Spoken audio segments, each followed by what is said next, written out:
Et que font ceux qui sont à l'origine de ça? Ils continuent à plastronner dans les médias. Les Jacques Attali, les Jacques Delors sont en train de nous dire ce qu'il faut faire maintenant, alors que tout ce qu'ils ont dit s'est traduit par une catastrophe.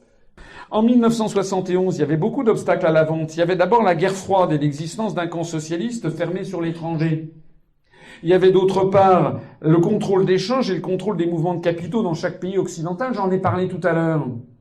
Et il y avait enfin les droits commerciaux réglementant les échanges de marchandises et de services et qui protégeaient certains secteurs industriels. Donc les Américains ne pouvaient pas tout acheter. Ils ne pouvaient pas acheter, par exemple, une usine ou installer une usine en Chine. Ils ne pouvaient pas acheter une usine en Russie, en Union soviétique. C'était interdit par les Chinois, par le gouvernement soviétique, etc. Ils ne pouvaient même pas acheter facilement des objets en France puisqu'il y avait le contrôle d'échange. Ah, c'est très ennuyeux.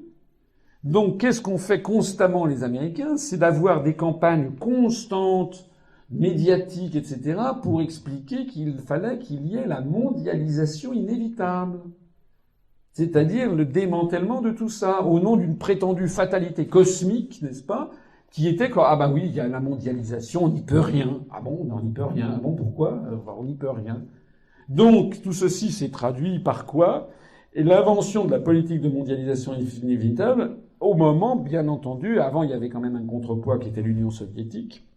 Mais lorsque l'Union soviétique s'est effondrée en 91, les États-Unis d'Amérique, c'est-à-dire en fait non pas le peuple américain qui souvent est lui-même bien embarrassé par la situation, mais l'aristocratie des affaires, l'oligarchie financière euro-atlantiste, comme je l'appelle, c'est-à-dire américaine, et qui a également toutes ses entrées à la Commission européenne.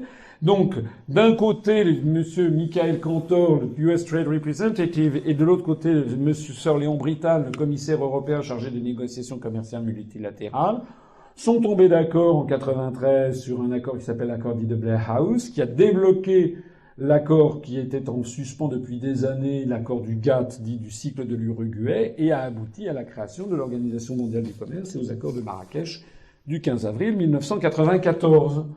Au nom desquels, eh bien, tout simplement, on a décidé d'un seul coup, que c'était comme la fin de la guerre froide le permettait, c'était le démantèlement du camp socialiste. Le contrôle d'échange a été supprimé, le contrôle des mouvements de capitaux en Europe sous la pression des institutions européennes et des campagnes de presse.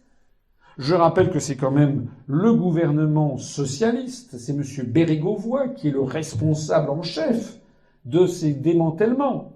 Je rappelle que le traité de Maastricht a été signé par François Mitterrand, président de la République, et Roland Dumas, ministre socialiste des Affaires étrangères.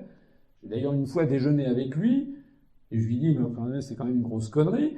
Et il me dit, je suis bien d'accord, mais je voulais pas le signer. Alors je lui dis, mais enfin, bon, et pourquoi donc l'avez-vous signé? Il m'a dit, c'est parce que c'est Mitterrand qui me l'a demandé. D'ailleurs, moi, j'étais contre, quand j'étais député en 1957, j'ai voté contre le traité de Rome.